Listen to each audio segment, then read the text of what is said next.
내가 아무리 불리한 그런 사주학적 조건을 갖고 있다고 하더라도 그 이혼할 가능성을 요리조리 피해갈 수 있는 방법, 여기에 대해서 말씀을 드리도록 하겠습니다.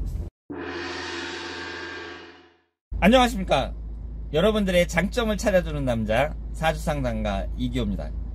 이기호의 사주 드라이브 시작하도록 하겠습니다. 오늘 제가 여러분들과 나눌 얘기는 결혼인데요. 누구나 결혼에 대해서 성공을 꿈꿉니다. 그런데 지금 우리 주위를 보면 이혼한 사람들 상당히 많죠. 저 자신도 이혼을 했고, 그래서 이혼한 사람이 너무 많아요. 결혼에 실패하는 사람들이 너무 많습니다. 그리고 제가 생각할 때 결혼은 도박이 맞아요. 왜냐하면 결혼이라는 게 성공하기 위해서는 나 자신도 괜찮아야겠지만 내가 괜찮은 사람이라고 하더라도 상대방이 안 괜찮잖아요. 그러면 그것도 깨지는 거예요. 그러니까 남녀가 있으면 남자나 여자 둘 중에 한 명이 괜찮아도 나머지 한 명이 별볼 안 좋다, 그러면 그건 깨지는 거예요. 그러니까 어려운 거죠. 내 노력만으로 된다고 보기가 어려워요. 내 노력만으로. 그러니까 세상에는 노력에 의해서 되는 게 있고 안 되는 게 있는데, 만약에 내가 이제 상대방하고 안 맞으면 맞춰줘야 된단 말이에요. 그러니까 이것도 쉬운 게 아니에요. 맞춰준다는 것도. 그래서 여러가지 점에서 봤을 때 결혼 생활을 힘들어하고 실패하고 깨지는 사람들이 많은데, 오늘 이 시간에는요 어떤 시간이냐면, 그 힘든 결혼을 내가 조건이 아무리 안 좋다고 하더라도 요리조리 피해갈 수 있는 방법을 알려드리겠습니다. 그러니까 사람이 완벽한 사람이 없잖아요. 그래서 사주학적으로 봤을 때에도 결혼을 한다는 것에 있어서 불리한 사람들이 많거든요. 그러면 내가 불리하면 나는 결혼해봤자 뭐 성공하기 어렵겠구나, 남자한테 사랑을 받기 힘들겠구나, 뭐 이런 식으로 생각할 수 있는데, 내가 아무리 불리한 그런 사주학적 조건을 갖고 있다고 하더라도 그 이혼할 가능성을 요리조리 피해갈 수 있는 방법, 여기에 대해서 말씀을 드리도록 하겠습니다. 우선 간단하게 이제 제가 사주학적으로 말씀을 드리기 전에 여러분들도 다 아시는 거지만 간단하게 이제 몇 마디 하자면, 여자들 입장에서는요 나이가 어릴수록 유리해요. 그 점을 간과하시면 안 돼요. 지금 제가 이제 상담하고 이런 분들 중에 홍기 놓치신 분들 많거든요. 홍기를 놓쳤다는 것은 이제 뭐 30대 후반 정도, 그러면 놓쳤다고 봐야 되잖아요. 뭐 40이 됐다든가 그러면. 그리고 여성들은 이제 아이를 낳아야 되는데 그 가임 기간이 이제 지난다고 봐야 되잖아요. 나이가 막 40일 막 이렇게 되면 아이 낳기도 힘들고, 그러니까 남자들 입장에서는 그 생물학적인 그런 여성의 나이를 생각을 또 안 할 수가 없고요. 그리고 남자들이 원하는 것은 여자들이 뭐 외국 유학을 갔다 오고 뭐 그런 걸 원하는 게 아니에요. 공부를 오래 하고 이런 거보다는 오히려 어린 여자를 원합니다. 그러니까 그 여자가 뭐 학력도 별로고 다 별로라고 하더라도 일단 나이가 어리다는 게 가장 큰 장점이라고 봐야 돼요. 예를 들어서 만약에 고등학교를 갓 졸업했어요, 여학생이. 근데 그러니까 20살이죠. 근데 이 여학생이, 여자가 어떤 마인드를 갖고 있냐면, 나는 뭐 대학 가고 뭐 이런 거 다 필요 없고, 취업하고 대학 가고 이런 거 다 필요 없고, 일찍 결혼해가지고 아이 낳고 그러면서 일찍 가정을 꾸리고 남편 뒷바라지 하면서 이렇게 오손도손 잘 살고 싶어요. 그런 생각을 갖고 있단 말이에요. 그래서 이 여자가 결혼정보업체에 가입을 한 거예요. 그래서 그런 생각을 이제 자신의 그런 생각을 올렸어요. 그럼 어떻게 될 것 같아요? 여러분들은? 사람들이 무슨 20살밖에 안 된 게 무슨 결혼이야 그러면서 관심을 안 줄 것 같죠. 제가 단언하건대 우리나라에서 이제 좋은 직업이라고 할 수 있는 뭐 의사라든가 변호사라든가 뭐 이런 사람들, 그리고 한 30세 안팎 되는 사람들 아마 사정없이 달려들 거예요. 사정없이. 그러니까 나이가 어린 사람들은요 특히 언제 유리하냐면 중매를 볼 때 유리해요. 중매 보거나 무슨 결혼정보업체 뭐 이런 식으로 여러 사람들의 선택을 받는 그런 입장에서는 나이 어린 사람들이 상당히 유리하다고 볼 수 있습니다. 그러니까 자신의 인연에 따라서 내가 뭐 연애를 한다든가 이래서 이제 인연에 따라서 남자를 만나는 게 아니라 뭐 중매나 결혼정보업체 쪽으로 결혼을 하겠다 이런 사람들은 특히 나이가 어릴수록 대단히 유리합니다.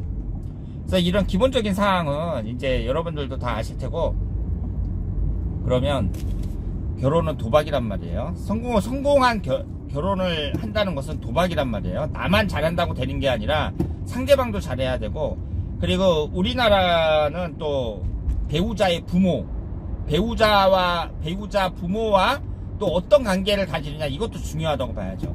막 고부 갈등 같은 것도 있고, 그러니까 상당히 복잡하다고 볼 수 있습니다. 그래서 제가 이제 사주를 이렇게 딱 분석해 보면은요, 이성운이 안 좋은 사람들이 많아요. 그러면 이런 안 좋은 분들을 위해서 내가 이 안 좋은 조건을 어떻게 하면 잘 피해갈 수 있을지 최대한 제가 아는 선에서 말씀을 드릴 테니까 한번 잘 들어보시길 바랍니다. 우선 여자들 입장에서는요, 사주에 관이라는 게 있는데 이 관이 남자를 나타내거든요. 사회적인 관점에서는 직장운을 나타내고 육신적인 관점에서는 남자 남편을 나타냅니다. 그런데 이 남자 남편이 많은 거예요. 그러니까 사주의 관성운이 3개 이상 됐을 때, 이때는 관사론잡이라고 해서 남자를 나타내는 관이 많습니다. 그러면은 이걸 어떻게 해석을 해야 되냐면요, 이 여자분은 일부 종사가 쉽지 않다고 봐야죠. 일부 종사라는 말이 결혼해갖고 이혼하지 않고 나이 들어서 노인이 될 때까지 좋은 가정 이루면서 이제 잘 사는 거죠. 그러니까 모든 남자들이 결혼을 할 때 그런 걸 꿈꾸잖아요. 아무리 시대가 바뀌더라도 아, 나 이 여자랑 이제 결혼해가지고 끝까지 잘 갔으면 좋겠다, 이런 생각을 하지, 아, 적당히 한 10년 살다가 헤어져야지, 이런 생각하는 사람이 어딨어요. 그러니까 여자 입장에서는요, 사주를 딱 받았는데 사주가 관사론잡이에요. 내 사주가. 그러면 특히 미혼 여성일 경우에 그것처럼 불리한 게 없어요. 그것처럼 불리한 게 어딨어요, 관사론잡만큼. 왜냐하면 내 사주에 남자가 여러 명이라는 얘긴데, 그럼 이혼하거나 뭐 소수지만 사별하거나 뭐 그래가지고 또 다른 남자랑 결혼한다는 얘기 아니에요. 그러니까 그것처럼 불리한 게 어딨어요. 그래서 제가 생각을 해봤는데요, 그런 관사론잡일 경우에 결혼에 불리하잖아요. 근데 이제 남자를 사귀었단 말이에요. 그런데 그 관사론잡인 여자가 오히려 멋진 남자를 만날 가능성은 더 높아요. 왜냐하면 내가 이제 남자를 많이 만나봤다는 얘기거든요. 그런 사람들은 그러니까 남자들 잘 맞춰주고, 그러면서 괜찮은 남자들, 남자들한테 인기 있는 여자가 될 가능성은 더 높다고 봐야죠. 관사론잡인 여자. 그러면 이제 내가 괜찮은 남자를 만났어요. 그래서 이제 결혼해야 돼요. 그런데 그 집안이 사주를 따지는 집안이야. 그래서 어머니가 사주 보겠다고 생년월일 좀 알아오라는 거야. 알아오라고, 가르쳐달라고 그러는 거야. 그러면 여자 입장에서는 어떻게 하든지 피하는 게 좋아요. 피하는 게 좋다고요. 그러면 그 여자 입장에서는 좋은 게, 일단 기독교 믿는 집안 있죠. 기독교 집안. 이 기독교 집안에서는 궁합을 안 볼 게 아니에요, 사주를. 그러니까 기독교 집안에 들어가는 게 좋고, 처음에 이제 만날 때 뭐 이 집안이 사주를 따지는 집안이다, 안 따지는 집안이다, 이런 걸 물어봐갖고 안 따지는 집안에 가는 게 좋고요. 그리고 또 한 가지 방법이 가짜로 가르쳐 주는 거죠. 생년월일을 가짜로 가르쳐 주는 거예요. 그래서 저는 뭐 그런 일을 안 하지만 다른데 뭐 철학관 같은 데 가가지고 돈 주면서 이 괜찮은 사주를 좀 뽑아달라고 그러면은 해줄지도 몰라요. 그래서 내가 이 남자랑 꼭 결혼을 해야겠다, 그런데 알아보니까 내 사주가 진짜 안 좋다, 그럴 경우에는 그런 방법이라도 써야죠. 내가 이제 원하는 남자를 위해서 하는 건데 그 정도는 할 수 있죠. 남자한테 먼저 말하고 하든 아니든 어쨌든 그렇게 내 사주가 관사론잡이고 상당히 불리하다 그랬을 경우에는 그렇게 거짓말을 하는 방법도 있다, 이렇게 말씀을 드리고요. 그리고 그걸 떠나서 그럼 그 여자 입장에서는 이런 생각을 할 수가 있잖아요. 아, 그러면 내가 진짜 일부 종사를 하기 어려운 여잔가? 뭐 이런 생각을 할 수도 있잖아요. 그래서 결혼해가지고 나 이혼하면 어떡하지? 이런 생각을 할 수 있단 말이에요. 그러면 그걸 또 예방하는 방법을 한번 생각해 볼 때, 결혼하기 전에 남자를 많이 사귀는 거예요. 결혼하기 전에. 근데 사귀는데요, 사귀는 것도 그냥 사귀는 게 아니라 진하게 사귀는 거예요. 그러니까 뭐 동거를 한다든가 뭐 이런 식으로. 그래서 남들이 봤을 때 아, 저 정도면은 결혼을 해야 되는 거 아니야? 뭐 이런 생각이 들 정도로 그렇게 사귀는 거죠. 왜냐하면 관사론잡이라는 게 남자가 여러 명이라는 얘기인데, 그 남자가 꼭 결혼한 남자만을 말하는 게 아니거든요. 다만 나하고 인연이 깊은 남자를 말하는 거란 말이에요. 그러면 내가 내 사주에 나와 있는 남자들을 결혼하기 전에 다 만나버리는 거예요. 그래서 남편한테는 좀 미안하죠. 좀 미안한 것도 있겠지만, 결혼하기 전에 남자들을 만날 만큼 다 만나고, 그 다음에 이제 결혼을 하면 내 사주에 나와 있는 그 남자들을 다 만났으니까, 내가 관사론잡이다 그렇다고 하더라도 그 남편만 바라보면서 살 수 있다, 이렇게 말씀을 드릴 수 있죠. 그리고 남자든 여자든 이 사주도 중요하지만 대운이라는 게 있거든요. 대운이라는 건 10년 단위로 있는 거예요. 그래서 나의 10대 운이 어떠냐, 20대 운이 어떠냐, 60대 운이 어떠냐, 이런 식으로 이제 10년 단위로 나누는 건데요. 우리가 결혼을 하는 시기가 언제예요? 20대나 30대죠. 사람들이 40이 돼서 결혼하는 경우도 있지만 그것은 정상적이라고 볼 수가 없고요. 대부분 20대하고 30대에 하려고 하잖아요, 결혼을.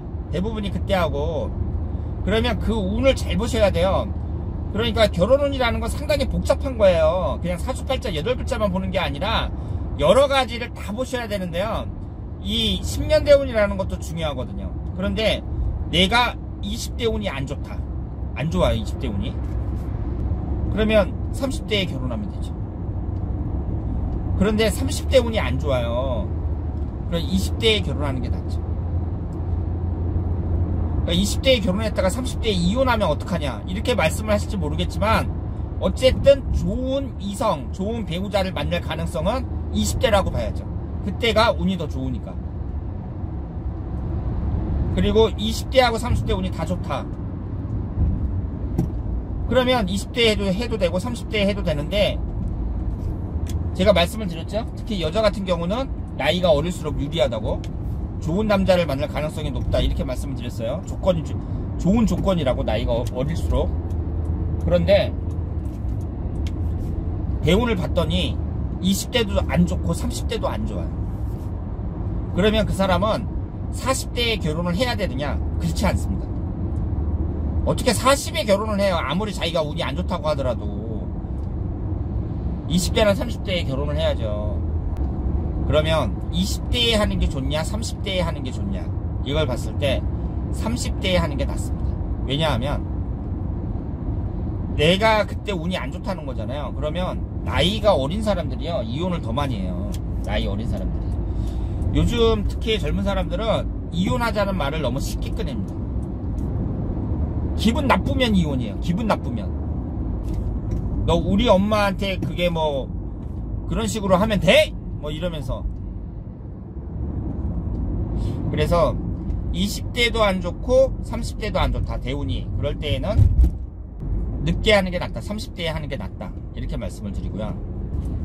좀 골치 아픈 경우가 있는데요. 자식운이 없는 사람이 있어요. 그러니까 남자 입장에서는 자식을 나타내는 게 관성운이고요, 여자 입장에서는 자식을 나타내는 게 식신상간운이거든요. 근데 자식운이 없어요. 그러니까 여자 입장에서 무식상사주, 남자 입장에서 무간사주, 이런 사람들은요, 결혼하고 자식이라는 게 밀접한 관련을 갖고 있는 거거든요. 그러니까 내 사주에 이성운이 있다고 하더라도 자식운이 없잖아요. 그런 사람들은 혼자 살 가능성이 대단히 높아요. 그래서 세상의 직업을 보면 결혼을 안 하는 직업이 있잖아요. 예를 들어서 천주교 수녀라든가, 불교의 비구니 스님이라든가, 아니면 남자의 경우 천주교 신부님이라든가 스님이라든가, 이런 분들은 결혼을 안 하잖아요. 그런 분들 보면 자식운이 없는 경우가 많습니다. 그러면 내 사주에 자식운이 없다. 그럴 경우에는 이성운이 안 좋은 거예요. 그것도. 왜냐하면 이성운이 좋으면 특히 결혼을 하잖아요. 이성운이 좋으면. 그러면 대부분 아이를 낳는다고요. 그런데 무관사주나 뭐 이런 사람들은, 자식이 없는 사람들은 뭐 이런 경우도 있어요. 뭐 결혼을 했는데 애가 잘 안 생긴다든가. 요즘에 그런 분들 많잖아요. 그래서 아이들 때문에 막 병원에 다니면서 고생 많이 하시는 분들도 있거든요. 그런데 그렇거나 뭐 애들이 말을 잘 안 듣는다든가. 그러니까 그런 사람들은 자식과 관련된 운에 있어서는 불리하다고 봐야죠. 그런데 결혼을 안 하면 자식이 없잖아요. 그렇죠. 결혼을 안 하면 자식이 없단 말이에요. 그럼 그런 사람들은 결혼을 안 할 가능성이 높은 사주예요. 그런데 여기서 이제 문제가 발생하는데요. 그럼 결혼을 해야 되잖아요. 그런데 결혼을 일찍 하잖아요. 이혼할 가능성이 상당히 높다고 봐야 돼요. 자식운이 없는 사람. 그러면 좀 늦게 해야 되잖아요. 늦게 해야 되는데 늦게 해도 적당히 늦게 해야지. 그러니까 지금 기준으로 한 31살, 32살 뭐 요 정도 해야지. 이게 이제 나이가 들어가지고 이제 넘어가잖아요. 거기서 몇 년 더 지나잖아요. 뭐 35세, 36세 이런 식으로 넘어간단 말이에요. 혼자 살 가능성이 대단히 높아요. 뭐 살다가 예를 들어서 남자다 그러면은 살다가 뭐 여자 만나가지고 뭐 1, 2년 정도 동거하다가 또 헤어지고 또 이 여자 저 여자 이렇게 만나다가 헤어지고 그러면서 나이 먹고 그러면서 이제 40대고 50대고 이렇게 되는 거죠. 그래서 자식운이 없는 사람들, 이런 사람들은 좀 골치 아픈 게 결혼을 해도 너무 일찍 하는 건 안 좋은데 한 30대 초반 정도 이때 하는 게 좋고, 만약에 그게 넘어간다 그랬을 경우에는 혼자 살 가능성이 높다. 그러니까 부모 입장에서 어떻게 해야 돼요? 30살, 31살 이렇게 됐을 때 막 닥달을 해야 돼요. 만약 닥달을 안 하잖아요? 그럼 혼자 살 가능성이 높은데, 이 혼자 산다는 게 골치 아픈 게 뭐냐면은 부모한테 이제 얹혀 사는 거죠. 그게 골치 아픈 거예요. 그럼 부모 입장에서는 막 30, 40 막 이렇게 될 때까지 자식 뒷바라지 다 해줘야 돼요. 그래서 딱 봐가지고 우리 자식이 자식운이 없어요. 그런데 이제 30이 됐어요. 결혼을 안 해요. 그때부터는 막 닥달을 해야 돼요. 결혼하라고. 안 할 거면 혼자 나가라고. 혼자 먹고 살으라고. 그래서 30대 초반쯤에는 결혼을 시키는 게 좋다. 이렇게 말씀을 드릴 수 있습니다. 그리고 또 한 가지 방법이 뭐냐면요. 여자가 이제 결혼을 했단 말이에요. 그런데 여자도 그렇고 남자도 그렇고 결혼을 했는데 배우자궁이 깨져요. 배우자궁이. 그러니까 배우자궁이라는 것은 사주학적으로 일지를 말하거든요. 일지가 충이 발생하는 거예요. 그게 배우자궁이 깨지는 거예요. 그럼 이성운이 안 좋은 거잖아요. 이혼할 가능성이 높은 거잖아요. 그래서 이제 여자 입장에 여자가 그런데 남자하고 한번 궁합을 봤어요. 근데 궁합도 안 맞아요. 안 좋아요. 그래서 이제 사는데, 내가 결혼을 할 때는 그걸 몰랐단 말이에요. 그런데 결혼하고 나서 살아보니까 그래요. 알고 봤더니 궁합도 되게 안 좋은 거예요. 내 사주도 안 좋은 거고. 그런데 실제로 어떠냐? 여자 입장에서 봤을 때 남자가 진짜 마음에 안 들어요. 상당히 이기적인 것 같고, 자기밖에 모르고 부인에 대한 배려는 없고 사주에 나온 대로요. 같이 못 살 것 같아요. 그럼 그럴 경우에는 어떻게 해야 되느냐? 근데 아이를 지금 2명을 낳았어요. 2명을 낳았고 아이를 생각한다거나 뭐 이런 걸 볼 때 이혼은 아니에요. 이혼을 하면 안 돼요. 그리고 남편이 돈도 많이 벌어다 줘요. 그런데 같이 살기는 싫어요. 남편이 너무 싫어요. 근데 이혼할 수는 없어요. 그럴 때는 어떻게 해야 되느냐? 주말부부로 살면 좋습니다. 주말부부. 그래서 내가 이제 여자가 이제 직장을 다닌다, 뭐 공무원이다, 뭐 이런 거면 더 좋죠.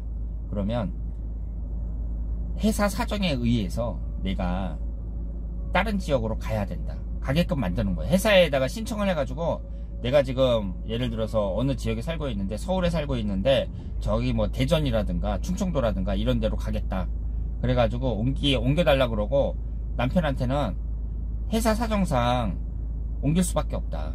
그러니까 우리 주말 부부로 지내자. 이렇게 얘기를 하는 거죠. 그래서 주말 부부로 지내잖아요.